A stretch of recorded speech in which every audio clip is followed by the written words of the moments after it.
Bon après-midi à tous. Bon, pour l'instant, les rangs sont clairsemés, mais on a le temps. Ça va se remplir. Et pourquoi ça va se remplir ? Parce que on va parler de Tour Eiffel. On va parler du fait que les eaux sont grandement constituées de vide. Tout à fait. De trabécules. On peut le dire comme ça. Qui vient du latin trabecula, petite poutre. Tout ça, c'est très intéressant parce qu'on va parler du fait qu'en fait, c'est un fémur humain qui a inspiré la structure en treillis de la Tour Eiffel. Tout à fait. Tu me suis ou tu me suis pas ? Complètement. Tu me suis. Alors, je dis tout ça pour rameuter, comme on dit dans le jargon. J'ai la chance d'être avec les fondateurs, en tout cas le fondateur, l'autre n'est pas là, de Modulatio. Mais l'autre va venir juste après. Et tu t'appelles Romuald Vigier. Et je suis obligé de chausser mes lunettes. Je suis aussi avec Valentin Peroni. Et la Peroni, c'est le nom d'une des meilleures bières italiennes. C'est ça aussi. Bon. Et toi, tu es le thésard de l'équipe. C'est ça, voilà. tout à fait. Et en résumé, en une phrase, peut-être Romuald, nous expliquer ce qui nous réunit aujourd'hui. On a le temps de développer un sujet qui est intéressant. En fait, ce que fait Modulatio, c'est que vous créez des structures tridimensionnelles qui s'inspirent de la structure des eaux. Et alors, je ne sais pas si ça recueille ton assentiment, mais moi qui ai fait un livre, entre autres, là-dessus, enfin en tout cas un podcast aussi sur le biomimétisme au tout début de Baleine sous Gravillon, parce que très impoliment, je ne me suis pas présenté, je vous ai présenté, mais je ne me suis pas présenté. Moi, je m'appelle Marc Mortellement, je suis journaliste et je fais un podcast qui s'appelle Baleine sous Gravillon. Et là, avec Modulatio, on a une sérieuse baleine sous un sérieux gravillon. Et j'ai fait un épisode justement sur la Tour Eiffel, inspiré de la forme du fémur. Au tout début, voilà, ceci explique cela. Et sur France Culture, je fais un autre podcast qui s'appelle Mécanique du vivant, et c'est lié à ce que vous faites. C'est un nom horrible que j'ai pas choisi moi-même, mécanique, mais on est un peu là-dedans, dans cette histoire de mécanique, d'agencement des choses, des forces, etc. C'est de ça qu'on va parler aujourd'hui, Romuald. Alors, d'abord, un petit désaccord, je trouve pas le mot mécanique horrible du tout. Ah, Non plus. Sur le reste, on est complètement d'accord. Horrible pour moi, hein. Bah, tu vois, moi il y a des auditeurs, enfin c'est un détail, mais il y a des auditeurs qui sont venus me voir qui m'ont dit mais attendez, le titre de votre podcast mécanique et vivant, ça va pas ensemble. Mais je suis d'accord avec toi, et d'ailleurs on a le temps de développer ça. Effectivement, enfin dans la vie tout est contrainte, mais au sens physique, mécanique. Et donc moi ça me choque pas tant que ça, mais c'est vrai qu'il y a des auditeurs qui me disent mais attends, mais le vivant c'est pas mécanique. Enfin tu vois, il y a un truc dans le vocabulaire de tous les jours qui s'oppose là-dedans. Ouais, qui semble s'opposer. Ouais. Parce qu'on pense que mécanique c'est métal, que métal c'est tout à fait quelque chose d'humain, d'artificiel, et ça n'a rien à voir avec le vivant. En fait, si. Si on prend l'exemple que tu donnais, celui de la Tour Eiffel, est effectivement très inspiré de l'ossature, et notamment du fémur. Ça a beau être quelque chose de mécanique, l'ossature c'est quelque chose aussi de vivant, d'évolutif. Ouais. C'est quelque chose qu'on a en nous. Et tu parlais de contraintes. Si on parle de ton fémur, il subit des contraintes qui sont assez différentes quand on est près de la tête du fémur. Du col, ouais. Le col, ce qu'on appelle le col du fémur. Ouais. Et celles qu'il y a au milieu du fémur, qui sont assez différentes. Et tu parlais des structures qu'on appelle des trabécules. Ouais. Effectivement, ces petites poutres. Si tu regardes de plus près, tu verras qu'elles sont très très différentes quand elles sont au niveau du col du fémur et quand elles sont au milieu du fémur. Oui. Parce qu'elles sont adaptées à ces contraintes mécaniques. Mais là, tu vois, les passionnés qu'on est, on est rentré directement dans le sujet, en train de faire les différences entre le fémur, la partie longue et la partie du col où les contraintes sont différentes. Bref. On va en revenir à des choses plus simples parce qu'il faut vous présenter, qu'on comprenne de quoi on va parler. Vous avez créé une structure, c'est le cas de le dire, qui s'appelle Modulatio, dans laquelle vous vous inspirez, et c'est là qu'on est à fond les ballons dans notre thème du jour, le biomimétisme. Vous vous inspirez effectivement de la structure des eaux. Alors, en quelques phrases, et peut-être on va donner la parole à Valentin, quel est l'objet de ce que vous faites à Modulatio? En quoi c'est biomimétique? Pourquoi on est là aujourd'hui avec vous? Mais alors du coup l'idée c'est d'avoir quelque chose d'optimisé. On veut réduire la masse de pièces mécaniques et l'idée c'est de conserver la même performance structurelle de cette pièce. Avec le moins de matière possible. C'est ça. Donc l'industrie veut ça, c'est ce que souhaite l'industrie. Donc de conserver la performance et de réduire la masse au maximum, donc d'optimiser la pièce. Et si on s'inspire du vivant, on a déjà des solutions qui sont déjà super intéressante sur ce point de vue-là de réduction de matière et de conservation de la performance. Et donc on va essayer d'optimiser une structure par le gradient de densité, donc de la même façon qu'un os par exemple. plus ou moins dense en fonction des contraintes internes de la structure et qui va se répercuter donc sur une structure, alors vous avez dit tout à l'heure treillis, comme la Tour Eiffel, on parle aussi de lattice, Ouais. donc c'est une structure comme ça. Ouais, je précise parce que moi, je vulgarise à chaque fois, mais Oui. une structure en treillis en architecture, c'est typiquement, vous savez, ces ponts qu'on a construit a commencé à construire à la fin du 19e siècle. Et effectivement, vous voyez, c'est ces ponts qui sont très allégés en matière, c'est exactement ce que tu dis. C'est dommage, il y a un petit Larsen. Très allégés en matière et qui font qu'avec très peu de matière, on fait des structures qui sont très solides. Hein. C'est ça, une structure en treillis, c'est le nom officiel, hein, c'est pas le treillis des militaires. Moi, je voulais, à l'orée de cette discussion, peut-être donner un autre exemple du vivant, qui est mon domaine, qui doit vous parler aussi, qui est, vous le savez, la structure en nid d'abeille, l'alvéole des abeilles. Alors, pardon pour ceux qui le savent déjà, les abeilles ont résolu une équation mathématique qui a tenu occupé des gros cerveaux depuis des millénaires, qui était comment dire, c'est ce qu'on appelle en mathématiques, je parle sous ton contrôle, le pavage de plan, c'est-à-dire Oui. comment stocker un maximum de matière avec un minimum de matière. Je vous cède la parole tout de suite, mais juste pour qu'on comprenne bien, dans le cas des abeilles, ce qu'il faut savoir, c'est que la cire est très chère à fabriquer pour les abeilles. Il faut mâchouiller, en gros, 1 kilo de miel pour obtenir un dixième de ce kilo de cire, si je dis pas de bêtises. Donc la cire coûte très cher à fabriquer. Donc on comprend bien que les abeilles, le dilemme, enfin l'équation qu'elles avaient à résoudre, c'était comment je fabrique un truc qui est solide, où je peux engranger un maximum de choses avec le moins de matière possible. Et la réponse, c'est l'alvéole hexagonale des abeilles. Et il n'y a que 3 manières de paver un plan. C'est l'hexagone, les triangles équilatéraux et le carré, Ouais. tout simplement, en mathématiques. Il n'y a que 3 manières de paver un plan sans qu'il y ait de perte. Et l'hexagone est l'une de ces formes. Pardon, c'était un peu long. Ça. Alors en 2D, c'est comme ça qu'on pourrait paver effectivement l'espace. En 3D, c'est un peu différent. On vient avec d'autres volumes paver l'espace. Par exemple, le cube, qui est aussi intéressant. Mais on peut avoir on va dire une alvéole 3 dimensions aussi qui est intéressante, qu'on appelle ça l'octaèdre tronqué. Donc là, c'est pas un mot vulgaire. Mais c'est un certain assemblage pour avoir un pavage régulier justement sur ce volume. Et je pense qu'il faut rendre justice aux abeilles. En fait, elles réfléchissent pas ou elles agissent pas en 2 dimensions, elles agissent en 3 dimensions. Il faut aller au fond de l'alvéole. Là, tu vas me parler du rhomboèdre. Eh oui, restez avec nous. On ne dit pas que des mots grossiers. En tout cas, on les explique. Alors, vas-y, tu vas le dire. En 2D, on a 6 faces. On a effectivement quelque chose d'assez simple. Mais si on va au fond de l'alvéole, on s'aperçoit que le fond de l'alvéole n'est pas plat. Ouais. Il y a 3 autres faces qui sont là au fond de l'alvéole. Et donc, si on voulait fermer cette alvéole, on aurait 3 autres faces aussi en façade. On aurait au final donc 12 faces. Ouais. Et donc les bouts d'alvéole, on va pas faire trop compliqué, mais ils sont pas plats. C'est-à-dire qu'ils s'emboîtent les uns dans les autres. Et c'est encore comme ça qu'elles gagnent de l'espace. Elles ont encore optimisé ça. Et cette structure s'appelle, si je dis pas de bêtises, un rhombe. Rhomboèdre, la structure. Bref, on est loin de vos os. Pardon, je m'en éloigne, mais je tenais quand même à donner des exemples dans le vivant, tu vois. Parce que le fémur, on voit, bon, autant les abeilles on voit bien, autant le fémur, les gens voient pas que, effectivement, à l'intérieur d'un fémur, et tous les os sont pas faits comme ça, sans doute. Eh bien, comment dire, il y a un maximum de solidité, on va commencer comme ça, avec un minimum de matière. Donc expliquez-nous comment ça se fait. Tout à fait. Alors du coup, ce qu'on va parler de la répartition de matière. Donc en fonction de la contrainte au sein d'un os, et peu importe l'os, on peut le dire au sein du système, enfin du vivant, on va avoir des répartitions différentes et donc une structure différente au sein de l'os. Et donc si on a une contrainte importante, on va avoir une densité accrue par rapport à des zones qui vont être moins soumises aux contraintes et donc qui peuvent être carrément vides. On parle de cavité médulaire au sein d'un os. Et ça, c'est pas aléatoire, c'est dû à des millions d'années d'évolution pour chaque espèce. Et on peut avoir des différences entre les espèces, donc entre le poids des espèces, entre les contraintes auxquelles elles subissent. On a des différences sur l'os.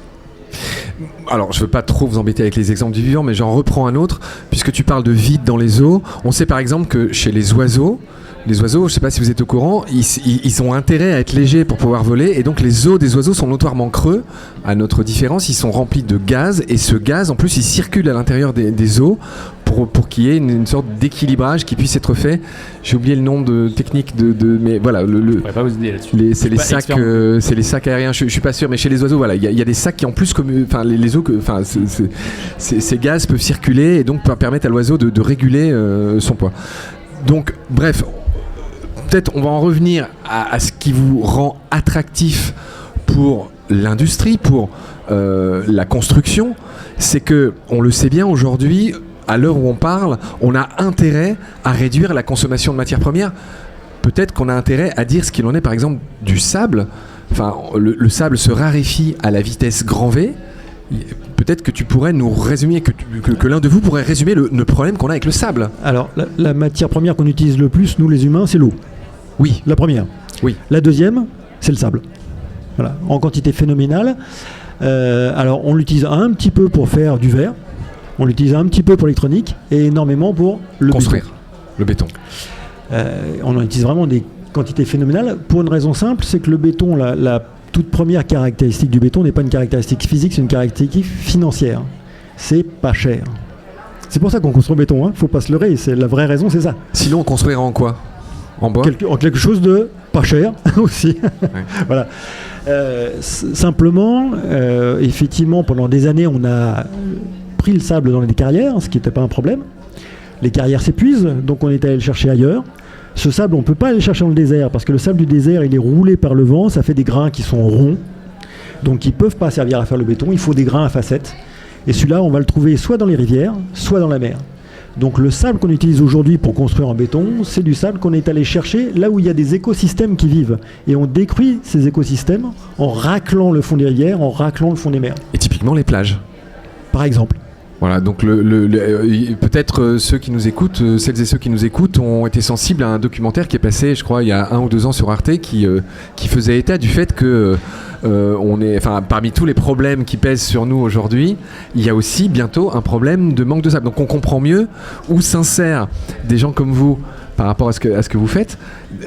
La première chose qu'on veut pointer, c'est que bientôt il y aura un problème de manque de sable qui est pillé, qui est braconné, qui est vendu sous le manteau. Enfin, il y a des pays qui n'ont pas les moyens de surveiller leurs trucs, qui se font piquer leurs trucs. Enfin, tout ça, je renvoie au documentaire d'Arte. Comment, mis à part vous, mais aussi avec vous, on peut réduire cette consommation de matières premières, peut-être en dehors du fait de s'inspirer de la structure des eaux? Je ne sais pas quels sont les différents axes de progression par rapport à ça. Alors, je pense qu'il y a plusieurs axes effectivement très différents. Le premier axe, c'est certainement de ne pas consommer inutilement. Je dirais que ça nous concerne, chacun d'entre nous, à titre personnel. On n'est peut-être pas obligé d'avoir 3 téléviseurs chez soi. C'est la première chose. 2 bagnoles, 3 bagnoles, voilà. 2 maisons. Donc c'est le premier point. Le deuxième point qui concerne plus Modulatio, c'est malgré tout il va falloir faire des choses. Il faut nourrir les gens, il faut les loger, il faut qu'ils puissent se déplacer. Donc il faut faire des objets. Et ces objets, on peut peut-être se dire, tiens, il y a des moyens d'utiliser moins de matière pour avoir, comme le disait Valentin à l'instant, les mêmes caractéristiques mécaniques. Et là-dessus, c'est pas idiot d'aller copier des gens qui ont trouvé des solutions déjà. Moi j'ai commencé ma carrière, on m'a dit t'as le droit de copier, mais il faut que tu copies ceux qui sont bons. Et que tu copies intelligemment. Ouais. Et donc, ce qu'on fait, c'est qu'on copie le bureau d'études qui est le plus expérimenté qui soit, qui est le vivant. 4 milliards d'années d'expérience. Et donc, les solutions qu'on connaît, qu'on peut trouver dans le vivant aujourd'hui, sont les solutions qui ont été largement éprouvées, testées, retestées, rééprouvées, donc qui fonctionnent vraiment. Et petit avantage, le vivant ne dépose pas de brevet. Donc, on peut copier. Oui. Oui, là, tu es en train de nous expliquer dans quelle mesure ce que vous faites est biomimétique. Moi, je voudrais apporter une petite nuance. J'ai enregistré une émission avec Alain Renaudin, qui est l'organisateur de ce festival là, qui passe là dans Banesso-Gravillon, notre podcast amiral entre guillemets. Et avec Alain, on prend soin déjà d'expliquer la différence entre le biomimétisme et la bio-inspiration. Vous voulez que je la dise ou... Alors... C'est pas pour pinailler, mais moi je pense que les mots racontent des choses. René Char disait que les mots savent de nous des choses que nous ignorons d'eux. J'aime bien cette phrase. Juste pour dire que, on va pas trop couper les cheveux en 4, ou les os en 4, mais c'est juste pour dire que le biomimétisme, c'est ce qu'on vient de dire, c'est-à-dire c'est s'inspirer du vivant et aussi pour le ménager et pour l'intégrer de manière harmonieuse à notre façon de vivre, alors que la bio-inspiration, je dis pas que c'est mieux ou moins bien, mais la bio-inspiration consiste à copier le vivant, mais sans nécessairement s'insérer dans les grands équilibres du vivant. C'est un peu la différence entre ces deux termes qu'il n'est pas inutile de connaître. Je dis pas que c'est bien, je dis pas que c'est mal. Salut Jean-Phi. Mais il était pas inutile peut-être de préciser ça. Alors, à la lumière de ce que je viens de dire, en quoi ce que vous faites est biomimétique? Alors, sur le premier principe, je dirais, qui est celui de ne pas gâcher de la matière. déjà, pour commencer. Il y en a un second qui est de ne pas utiliser un grand nombre de matériaux qu'on va mélanger et qu'on ne saura pas recycler ensuite. Le vivant réutilise sa matière. Ouais, tout est ressource, il n'y a pas de déchets dans le vivant. Tout le temps. Nous, c'est pas ce qu'on fait. L'être humain, il a tendance à mélanger des tas de matériaux différents qu'il ne sait pas séparer ensuite. On a une fâcheuse tendance à utiliser quasiment tout le tableau de Mendeleïev, alors qu'en réalité, quand tu vois, on reparle un petit peu d'os, on peut parler d'autre chose, mais un petit peu d'os, tu trouves c'est généralement un matériau ou deux maximum, mais souvent un seul, sous des formes différentes, mais un seul matériau. Et donc en fin de vie du végétal ou de l'animal, tu te retrouves avec un matériau qui est facile à recycler pour son environnement. Ces principes-là sont clairement biomimétiques. C'est-à-dire s'orienter vers ce genre de solution, c'est non seulement réaliser des produits qui sont moins consommateurs de matières premières, mais qui aussi, à l'issue de leur vie, seront plus faciles à remettre dans le cycle. Est-ce que tu as des exemples précis ? Oui, je vais donner un exemple plus concret. On travaille par exemple sur des bacs des cadres de bacs de batterie pour automobiles. Bon, une batterie, c'est quelque chose qui est lourd, donc il faut que le cadre il soit assez costaud pour la supporter. Mais c'est quelque chose qui est fragile, donc il faut que le cadre la protège en cas de choc. Mais c'est aussi quelque chose qui chauffe et qui n'aime pas chauffer. Donc il faut que le cadre laisse refroidir la batterie. Ce qu'on fait aujourd'hui, c'est qu'on a 3 éléments qui sont de nature complètement différente, qu'on vient visser, souder, coller, etc. À la fin de vie, le cadre en question, c'est techniquement on saurait le recycler, mais économiquement, on ne sait pas, on ne fait pas. Parce que c'est trop cher. C'est trop cher. Mais attends, excuse-moi, les cadres de batterie sont en quelle matière ? Alors il y a plusieurs matières justement. Plastique ? Tu as du plastique, tu as du métal, tu as différents plastiques, différents métaux. Enfin, bon, voilà. En l'occurrence, on travaille sur un concept d'un cadre batterie qui serait monomatériaux. Voilà. Et donc à la fin de vie de ce cadre, comme il est monomatériaux, il n'y a pas à séparer les matériaux, donc c'est économiquement facile à recycler. Et c'est un matériau qui est aisé à recycler puisque c'est de l'aluminium. Donc on est dans cette logique telle que tu la trouves dans le vivant, de reprendre en permanence le même matériau et réutiliser en permanence. Est-ce que c'est le moment de demander à Valentin l'objet de sa thèse, puisqu'il y a un moment donné, l'objet de ta thèse est important par rapport à ce qu'on raconte. Donc en quoi ta thèse apporte quelque chose au Schmilblick qu'on est en train de développer ? Mais du coup, l'objet de la thèse, c'est de venir réduire la masse sur des pièces structurelles et de le faire à grande série. Donc ça, on va dire que la première partie, on sait déjà le faire, ou en tout cas, on a des esquisses de ce qu'on pourrait faire. Mais le problème, c'est qu'on peut le faire en impression 3D, qui est une technologie formidable, mais pour des petites séries, ou alors pour des séries qui sont très chères et du coup économiquement pas trop viables. Et du coup, l'idée, c'est de faire ça en grande série, par le procédé de fonderie. Donc c'est pour ça que Modulatio et l'ISM ont collaboré pour la thèse. Et je voulais juste réagir par rapport à tout à l'heure. Tu parlais du coup de monomatériaux, mais c'est du coup multifonctionnel. Quand tu parlais des 3 du coup, fonctionnalités de dissipation de chaleur, des chocs et on va dire l'aspect structurel de la pièce, il y a cet aspect multifonctionnel sur le même matériau. Et ça, c'est bio-inspiré, ou biomimétisme, de l'os humain qui va venir avoir plusieurs fonctions dans le même os. Toi, tu es ingénieur dans quelle matière, pour qu'on comprenne bien ? Tu es ingénieur des matériaux ou... Alors, j'ai pas de diplôme d'ingénieur, j'ai un master en sciences de l'ingénierie, mais plutôt côté mouvement humain. Donc c'est plutôt expert, on va dire, sur l'os et sur la structure osseuse. Mais du coup, l'idée, c'est de venir combiner ça, donc cette connaissance sur l'os, avec le côté matériaux et ingénierie des matériaux que l'on fait avec Modulatio. Il y a un autre gros mot qu'on va être obligé d'aborder, qui sont les mycocomposites. C'est à ce moment-là que dans ce qu'on m'a noté... je crois qu'on en parlera peut-être après, tout à l'heure, quand Imena sera là. En fait, ça sera plutôt le sujet d'Imena. Ouais. D'accord. Mais on peut en toucher un mot si tu veux. Mais pour élargir au vivant, je dirais que ces histoires de structure, en fait, on ne trouve pas d'éléments pleins et massifs dans le vivant. Ça n'existe pas. Ouais. Bon, là, on a parlé d'os, mais on peut parler de n'importe quoi d'autre, du végétal ou d'animal. Ce ne sont que des structures comme ça qui sont soit lattices, soit alvéolaires. Même quand on parle de bois massif, c'est un écart de langage. Ça n'existe pas, le bois massif. Tu coupes un arbre, tu verras bien qu'il y a des trous dedans, quoi. Ouais. Alors un arbre, c'est assez dense. Effectivement, tu parlais des os d'oiseaux, c'est beaucoup moins dense, mais le principe reste le même. On a quelque chose qui est structuré, c'est pas plein. Une pierre, c'est plein. Dans Baleine sous gravillon, le gravillon est plein, pas la baleine. Bien vu de ta part. Ok.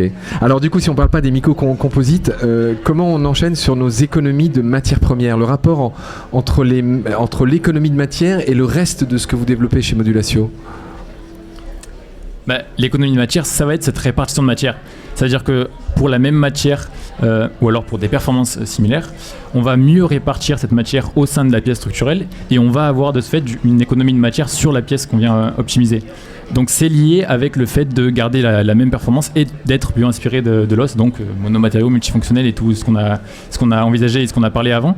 Et c'est cette idée de mieux répartir la matière. On a un quota de matière, on la répartit mieux en s'inspirant de l'os pour avoir des contraintes et répondre à des contraintes de façon plus optimisée. Et ça m'étonne que ce soit quelque chose de nouveau. Dans l'industrie, dans la construction, c'est quelque chose qui n'avait pas cours jusqu'à aujourd'hui. La question d'économiser de la matière, elle est liée à deux sujets jusqu'ici. Maintenant, on voit apparaître un troisième sujet qui est l'environnement. Mais jusqu'ici, ce n'était pas un sujet pour l'industrie. Les deux sujets pour l'économie de matière, c'était le sujet économique. Le matériau que j'utilise est cher, donc je vais utiliser le moins possible. Ou le sujet du poids. C'était notamment le cas en aéronautique. Depuis la naissance de l'aéronautique, on s'est posé la question tu parlais des oiseaux, comment faire pour avoir une structure qui soit légère et solide. Ouais. Voilà. Les ailes d'avion sont aussi en structure nid d'abeille. Voilà. Donc des solutions, il y en a des tas qui sont très intéressantes. Celle-là, celle qu'on propose, en est une parmi d'autres. Simplement, effectivement, elle s'inscrit encore une fois dans cette logique biomimétique. Et je voudrais revenir sur l'intérêt de l'économie de matière. C'est peut-être pas évident pour nos auditeurs. Il ne s'agit pas justement simplement d'économiser de l'argent quand on veut économiser de la matière. C'est d'abord une question environnementale. Pourquoi ? Quand tu veux utiliser de la matière, il faut d'abord que tu l'extrais du sol. L'industrie extractive, qui est l'industrie minière, est l'une des plus polluantes qui soit. Tu pollues l'eau, tu pollues les airs, enfin, c'est terrible. Derrière, la matière que tu as extraite, elle ne te sert à rien, il faut d'abord que tu la traites, que tu la raffines. C'est encore une industrie très polluante. Généralement, tu ne fais pas ça là où tu l'utilises, il faut que tu la trimbales. Parfois à travers la moitié de la planète. Tu vas consommer de l'énergie, tu vas émettre du carbone. Et ensuite, il faut que tu la transformes. Tu vas en faire un objet, une petite cuillère, une chaise, peu importe. Donc là encore, tu consommes de l'énergie, tu émets du carbone. Et en fin de vie, plus tu as utilisé de matière, plus tu as de déchets. À recycler si tu sais le faire, et si tu ne sais pas le faire, à cacher quelque part. Effectivement, c'est ce qu'Alain explique aussi dans l'émission qu'on a enregistrée, c'est que le biomimétisme, c'est beaucoup de choses. Ce sont des molécules, ce sont des substances, mais ce sont aussi des processus. Ce sont aussi des choses qui ne sont pas nécessairement matérielles. Et donc là, c'est ce que tu viens d'expliquer. Oui, je pense qu'il y a une question de comportement et au-delà, je vais utiliser un gros mot, excuse-moi, mais une question de philosophie. Il faut voir les choses différemment. Si tu parles de biomimétisme, c'est pas simplement tiens, je copie une petite astuce mécanique parce qu'elle est vachement efficace. Non, c'est voir les choses autrement et effectivement se réinscrire, nous humains, dans le vivant. La question, c'est pas comment l'humain peut vivre avec le vivant. C'est l'humain est vivant. L'humain fait partie du vivant. Il faut juste qu'on se rappelle ça. On en fait partie, on n'est pas un truc à part. Nous sommes un animal parmi d'autres. Et donc le vivant, globalement, fonctionne assez bien. Il y a un de ces éléments qui s'appelle l'humain qui en ce moment perturbe les choses. C'est tout. C'est un sale garnement, il faut le rappeler à l'ordre et lui dire voilà, comporte-toi correctement. On est bien d'accord sur le constat. Mais pour en revenir à la concrétude de ce que vous faites, j'ai envie d'explorer les leviers et les verrous de votre idée, de votre activité. Peut-être commencer par les verrous. Qu'est-ce qui coince encore dans ce que vous faites ? Qu'est-ce qui pourrait être amélioré ou les verrous ? Alors, du coup, si on parle concret sur la thèse, l'idée, ça va être d'essayer de lier la forme et la structure. L'os a une certaine forme et une certaine structure en fonction de ses contraintes. Et le premier enjeu, on va dire, de cette thèse, c'est d'essayer de lier cette double échelle entre la forme de la structure et la structure elle-même. C'est, on va dire, le premier verrou de cette thèse, et c'est ce qu'on va être bio-inspiré. En fait, c'est l'objectif de la bio-inspiration de l'os, dans l'idée d'avoir une structure qui est vraiment optimisée, avec une répartition de matière cohérente, et de ne pas calculer la structure sans la forme ou inversement. Donc ça, c'est vraiment le premier verrou. Et après, le deuxième verrou, en tout cas, aspect important, ça va être de faire ça en prototype, ou en tout cas de venir fabriquer cette structure. À savoir que si on a des structures complexes, plus elles sont complexes, plus on va avoir du mal à la faire donc en grande série. Donc il va falloir mettre des seuils et venir adapter ce qu'on va extraire du vivant et ce qu'on va faire nous-mêmes avec des algorithmes. On va mettre des seuils pour pouvoir fabriquer cette structure, donc passer de la théorie à quelque chose de concret. Donc là, c'est un deuxième verrou, on va dire, sur cette thèse. Ouais, c'est un peu comme ce qu'on entendait ce matin, des histoires de scale-up, quoi. Bon, est-ce que tu veux ajouter quelque chose, Romuald, sur ces histoires de verrous, ou est-ce que tu veux direct enchaîner sur les leviers ? Je pense qu'il y a un verrou dont il faut parler, c'est celui des habitudes. Ah oui, le poids de l'habitude. C'est terrible. Ça, c'est lourd, l'habitude. Ouais. Alors c'est un verrou qu'on fait pas sauter, entre guillemets, c'est un verrou qu'on déplace petit à petit, quoi. Mais il existe, je crois tu peux poser la question à tous ceux qui vont intervenir toute la journée, ils vont tous en parler, je pense. Hein. Du fait que tout ça est graduel. Alors, on parlait de verrou, mais on ne va pas parler que de verrou toute la journée. Quels sont les leviers avec lesquels vous espérez convaincre, encore une fois, le domaine du BTP, d'autres domaines ? Tu veux commencer ? Je comprends. Toujours la même chose, hein. L'idée c'est d'avoir une pièce qui structurellement est plus autant performante. Comment vous allez convaincre Bouygues, Eiffage et d'autres ? Est-ce que vous bossez déjà pour eux ? Il faut leur montrer quelque chose de concret. Il faut leur montrer une performance identique avec moins de masse, donc moins de coûts de production, et là ça va les intéresser. Je sais pas si tu veux... Là, je suis désolé, il va falloir parler de gros sous. Non, sois pas désolé, ça m'intéresse autant que toi. Je pense que en fait, l'intérêt de ce qu'on propose, c'est qu'à un moment donné, on dit aux gens, vous pouvez faire quelque chose pour l'environnement, et en plus, c'est bon pour votre portefeuille. Si tu dis aux gens, vous pouvez faire quelque chose pour l'environnement, ça va vous coûter de l'argent, c'est un peu plus dur. Nous, on a cette grande chance, ce gros avantage de pouvoir leur dire, vous pouvez faire quelque chose pour l'environnement et pour votre portefeuille simultanément. Et en quoi ça marche pas ? Ça devrait marcher, ça, non ? Ça marche. Ok. Donc, par exemple, je ne sais pas si on peut le dire, vous travaillez avec qui ? Vous pourriez nous donner quelques exemples concrets de collaboration ? Alors, dans les partenaires qu'on a aujourd'hui, on a des partenaires dans le monde de l'industrie automobile au sens large et dans le monde du bâtiment. Donc, je pense qu'il y a des gens qu'on peut citer comme par exemple GCC dans la construction, ce genre de choses, des gens comme Sika ou même des gros producteurs comme Holcim. On va en 2026 attaquer un autre secteur qui est celui des matériaux polymères, c'est-à-dire des plastiques qui sont des pétrosourcés. Donc là, il y a un vrai enjeu à réduire la consommation de matière. Et donc oui, on a des gros partenaires qui sont des multinationales qui par nature produisent beaucoup, donc à leur corps défendant polluent beaucoup, mais qui ont l'intention de polluer moins. D'accord.